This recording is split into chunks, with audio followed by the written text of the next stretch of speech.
की कहानी है मैका हुआ पराया। कहानी पसंद आए तो वीडियो को लाइक और चैनल को सब्सक्राइब जरूर करें। अंजलि ने अरुण को फोन किया और कहा कल हमें लेने आ जाओ।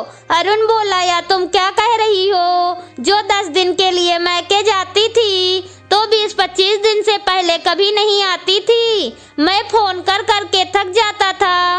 अंजलि ने कहा नहीं बस इस बार इतना ही रुकना है, आप आ जाओ, कल शाम तक पहुंच जाओगे, परसों हम चल पड़ेंगे। अरुण ने कहा ठीक है। अंजलि को बड़ी तसल्ली हुई। उसने फोन रख दिया। इसके साथ ही वह यादों में खो गई। 15 साल हो गए थे उसकी शादी को।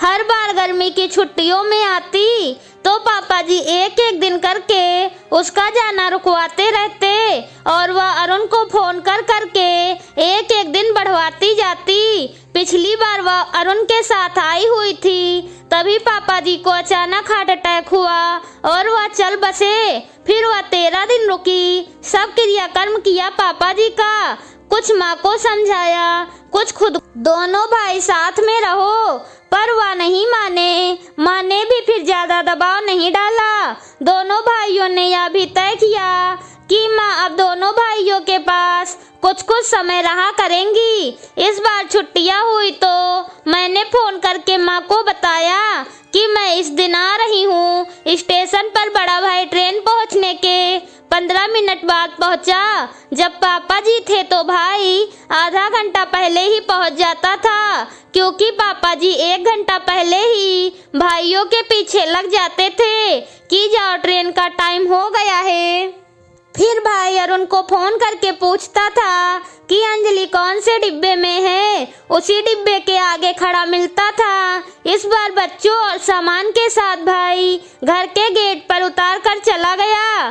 कहने लगा कि उसे कुछ जरूरी काम है, इसीलिए वह छोटे भाई को कह रहा था कि वह तुम्हें ले आए, पर भाई भी कहीं व्यस्त था। घर के अंदर गई तो भाभी चाय बना लाई, साथ में बिस्किट और नमकीन। पापा जी रहते थे तो कितनी चीजें मंगवाते थे। भाभी के पास रसोई में गई तो देखा भाभी मूंग की दाल बना रही थी, जो उन्हें पता था मेरे बच्चे कभी नहीं खाते। मेरे बच्चे बोर हो रहे थे, कहने लगे किससे खेलें। पूजा मेरी भतीजी भी नहीं थी। मैंने कहा भाभी पूजा को अपनी बहन के साथ क्यों जाने दिया, आपको पता था कि हम आ रहे हैं। कहने लगी बस 2 दिन के लिए गई है, परसों मैं ले आऊंगी। बड़ी भाभी ने बातों ही बातों में बता दिया कि वह परसों जा रही हैं। अगले दिन सुबह बड़ी भाभी मुझे कहने लगी मैंने आटा बना दिया और आलू उबाल दिए हैं, आप जैसे बच्चों को पसंद है वैसे पराठे बना लो। मुझे याद आ रहा था पापा जी सुबह सुबह कभी आलू कचौड़ी तो कभी सैंडविच बनवाते। नाश्ते के बाद भाभी तैयार होकर कहने लगी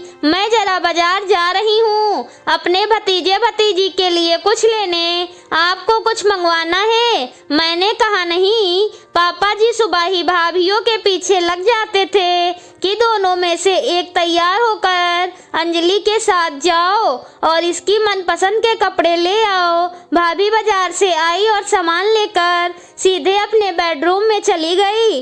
कुछ देर बाद हमारे पास आकर बोली थोड़ी देर लग गई, आपने खामखा खाना तैयार किया, मैं आकर बना लेती। मैंने कहा कोई बात नहीं भाभी, वैसे भी मैं बैठी ही हुई थी। शाम को भाभी अपनी पैकिंग करके बोली मम्मी ये आपको सुबह छोटे भाई साहब के यहाँ छोड़ आएंगे, मैं 2 दिन में आ जाऊंगी। मेरी माँ की तबीयत भी थोड़ी खराब है, उन्हें भी देख आऊंगी और पूजा को भी ले आऊंगी। अगले दिन सुबह सुबह बच्चों को उठाया, अपना और माँ का सामान लिया और छोटे भाई के यहाँ पहुँच गए। छोटे भाभी ने पूछा नाश्ता करके आए हो या करोगे। मैंने उन्हें कहा बड़ी भाभी तो कह रही थी करके जाओ, पर मैंने कहा आप क्यों देर करती हो, हम उधर जाकर ही कर लेंगे। भाभी ने रात वाली सब्जी फ्रिज से निकाली और आटा मलने लगी। प्लेट में सैंडविच बने रखे थे, वह आवाज मारकर मेरे भतीजे को दे दिए। कहने लगी उसे जल्दी है, ट्यूशन जाना है। नाश्ते के बाद सभी बैठे, बच्चे काफी बेचैन हो रहे थे। मैंने भाभी से कहा चलो पार्क में चलते हैं, बच्चे भी जरा घूम आएंगे। कहने लगी आप मम्मी के साथ जाओ, मैं जरा शाम के खाने की तैयारी करती हूँ। पापा जी बच्चों को रोज शाम को पार्क में लेकर जाते, झूले झुलाते। जब पार्क से वापस आते तो बच्चों के दोनों हाथ खाने पीने की चीजों से भरे होते थे। ये सब सोचकर उसके आंसू रुकने का नाम नहीं ले रहे थे।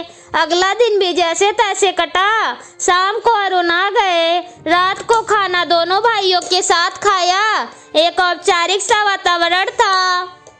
मैं भी सोचकर बोल रही थी। भाई भी मेरे और अरुण से तोलमीन कर बात कर रहे थे। जब पापा होते थे कितनी आवाजें गूंजती थी खाने की टेबल पर। तब सिर्फ अरुण ही मेहमान होता था, मैं तो फैमिली मेंबर होती थी। मैं हर चीज अधिकार से उठा लाती थी। अब जो चीज पता भी है कहाँ रखी है वो भी भाभी से मांगती हूँ। सुबह उठकर हम तैयार हो गए। मैंने चुपचाप पर्स खोला और अपनी वापसी की बुकिंग वाली टिकट भाई को कैंसिल करवा दो। एक बार छोटे भाई ने कहा तो फिर जल्दी क्यों जा रही हो? मैंने कहा ससुराल में कुछ काम है, इसीलिए अरुण लेने आ गए। माँ सब समझ गई थी और उनके आंसू रुक नहीं रहे थे। मैंने बड़ी हिम्मत से अपने आंसू रोक रखे थे और जैसे ही गाड़ी में बैठी खुद को रोक नहीं पाई और तेज तेज से रोने लगी। अरुण ने कहा इंसान को परिस्थितियों के अनुसार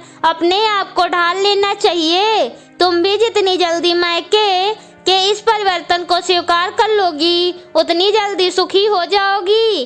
कहानी कैसी लगी कमेंट करके जरूर बताएं। वीडियो को लाइक और चैनल को सब्सक्राइब जरूर करें। मिलती हूँ आपसे अगली कहानी के साथ।